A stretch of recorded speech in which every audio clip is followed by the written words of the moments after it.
दोस्तों, कभी कभी देश को तोड़ने के लिए हथियारों की जरूरत नहीं पड़ती, सिर्फ कुछ गैर जिम्मेदार शब्द ही काफ़ी होते हैं।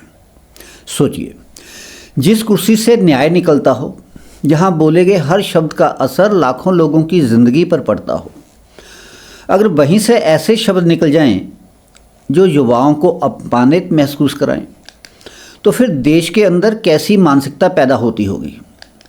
और सबसे बड़ी चिंता क्या है? चिंता सिर्फ एक बयान की नहीं है, चिंता उस माहौल की है जिसका भारत के बाहर बैठे दुश्मन भी इंतज़ार करते हैं और भारत के अंदर बैठे कुछ सियासतदान भी बिना आंख झपके चौकस रहते हैं कि कब हमारे देश में कोई फॉल्ट लाइन बने, कब समाज टूटे, कब देश का जंजी भड़के और कब इस देश की छवि को दुनिया के सामने खराब किया जाए। लेकिन यहाँ एक बात भारत की युवा पीढ़ी के बारे में समझना बहुत ज़रूरी है। आज की जंजी भावुक जरूर है, गुस्सा भी करती है, मीम भी बनाती है, ट्रेंड भी जरूर चलाती है, लेकिन इस सब के बावजूद भारत की समझदार युवा पीढ़ी अपने देश को जलते हुए बिल्कुल नहीं देखना चाहती और यही इस देश की सबसे बड़ी ताकत है। हाल ही में देश के चीफ जस्टिस ऑफ इंडिया के एक बयान ने सोशल मीडिया पर बहुत बड़ा बखेड़ा खड़ा कर दिया। एक टिप्पणी के दौरान बेरोजगार युवाओं की तुलना काकरोच जैसे शब्द से जोड़ दी गई। बाद में सफाई भी दी गई कि बात को गलत तरीके से लिया गया है, लेकिन सवाल यह पैदा होता है कि क्या न्यायपालिका जैसी संस्था में बैठे व्यक्ति के शब्द इतने हल्के हो सकते हैं?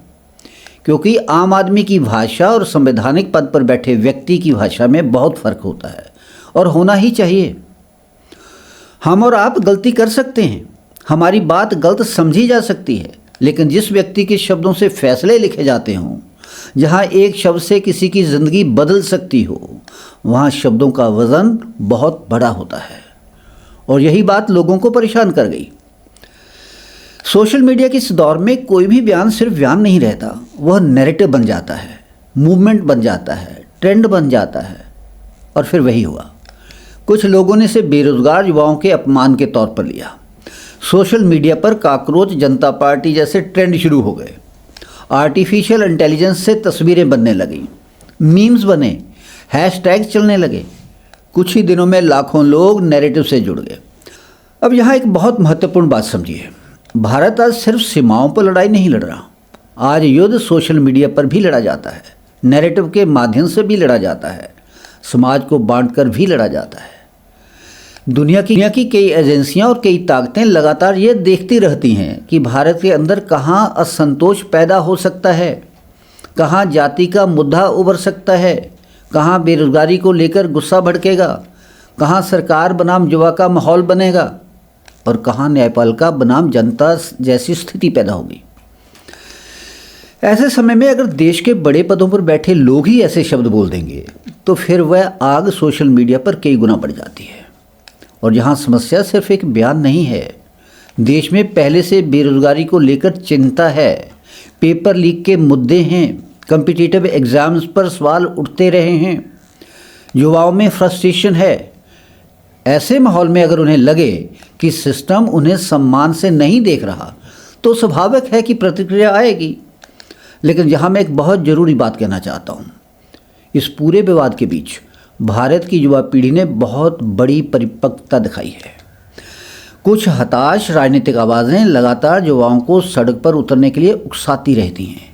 कहीं सिविल वॉर जैसे शब्द इस्तेमाल होते हैं, कहीं बांग्लादेश मॉडल की बातें होती हैं, कहीं रिवॉल्यूशन की चर्चा होती है। लेकिन भारत का युवा ये समझता है कि देश जलाकर भविष्य नहीं बनता। सरकारें आती जाती रहती हैं, पॉलिटिकल पार्टीज बदलती रहती हैं, नेता बदलते रहते हैं, लेकिन देश हमेशा रहता है।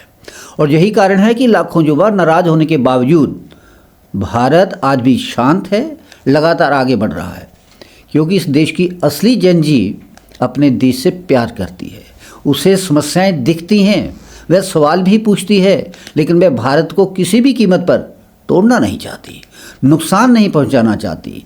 एक और गंभीर पहलू समझिए, सोशल मीडिया पर किसी भी आंदोलन को आज आर्टिफिशियल तरीके से भी बढ़ाया जा सकता है। Boats, fake followers, paid trends, ये सब आज वास्तविकता हैं। इसलिए हर वायरल चीज़ जनता की असली भावना हो, यह जरूरी नहीं है। कई बार राजनीतिक एजेंडा भी पीछे काम करता है। कई बार विदेशी अकाउंट्स भी ऐसे मुद्दों को एम्प्लीफाई करते हैं। कई बार देश के अंदर बैठे कुछ लोग भी अपने फ़ायदे के लिए समाज में गुस्सा बढ़ाते हैं। लेकिन हमें ये बहुत संतुलन से सोचने की ज़रूरत है। हर विरोध देश विरोध नहीं होता, हर ट्रेंड देशभक्ति भी नहीं होती। युवाओं की समस्याएं वास्तविक हैं। रोजगार पर गंभीर काम होना ही चाहिए, एजुकेशन सिस्टम मजबूत होना चाहिए, एग्ज़ाम पारदर्शी होने चाहिए, जुडिशरी पर जनता का भरोसा बना रहना चाहिए। लेकिन साथ ही देश को अराजकता की तरफ धकेलने की कोशिश को भी पहचानना जरूरी है। दोस्तों, मेरा और आपका देश कोई कमज़ोर देश नहीं है, लेकिन भारत की सबसे बड़ी शक्ति उसकी सामाजिक स्थिरता है। अगर हम खुद ही एक दूसरे के खिलाफ जहर फैलाने लगेंगे तो फ़ायदा किसे होगा, यह आप भली भांति समझ सकते हैं। आज देश को सबसे ज़्यादा ज़रूरत है जिम्मेदार शब्दों की, जिम्मेदार राजनीति की, जिम्मेदार न्यायपालिका की और जिम्मेदार नागरिकों की। क्योंकि आग लगाना आसान होता है, लेकिन सभ्यता बचाना बहुत मुश्किल होता है। भारत की युवा पीढ़ी से भी मैं यही कहना चाहता हूँ, गुस्सा होइए, सवाल पूछिए, सिस्टम से जवाब मांगिए, लेकिन अपने ही देश को किसी भी कीमत पर कमज़ोर मत होने दीजिए। याद रखिए, भारत सिर्फ ज़मीन का एक टुकड़ा मात्र नहीं है, यह करोड़ों लोगों की आस्था, संघर्ष और बलिदान से बना राष्ट्र है और हमें इसे टूटने नहीं देना है।